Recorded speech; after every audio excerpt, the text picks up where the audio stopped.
مذاکرات کے لیے اکٹھے ہوئے تو میں شاہ صاحب کو کہا، میں نے کہا شاہ صاحب جیل میں بڑا کچھ پڑا ہے، لیکن سچی بات کہوں کہ ایک رند کی شیر نے مجھے ہلا کر رکھ دیا ہے۔ تو شاہ صاحب کہنے لگے وہ کون سا؟ میں نے کہا وہ اس نے کہا کہ جان جو بھی فدائی دیتا ہے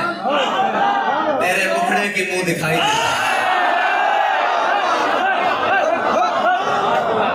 اور شہادت ہے مطلوب و مقصود و مومن، نہ مال غنیمت نہ کشور کشائی۔ حضرت عامر بن فہرہ کو جب میدان بدر میں تیر لگا نا تو تیر مارنے والے نے منظر عجیب دیکھا کہ جیسے ہی حضرت عامر بن فہرہ کے جسم میں تیر پیوست ہوا نا تو آپ کی روح کے ساتھ آپ کا جسم بھی آسمان کی طرف اٹھنے لگا۔ تو اس نے تیر کمان وہیں رکھا اور سرکار کی بارگاہ میں حاضر ہو گیا، کہا یا رسول اللہ آپ کے غلام نے ایک نعرہ لگایا ہے، ہم نے آج تک یہی سنا ہے، دنیا کا اصول ہے کہ جب انسان مر جاتا ہے تو بازی ہار جاتا ہے، لیکن آپ کے غلام کے جسم میں جب تیر پیوست ہوا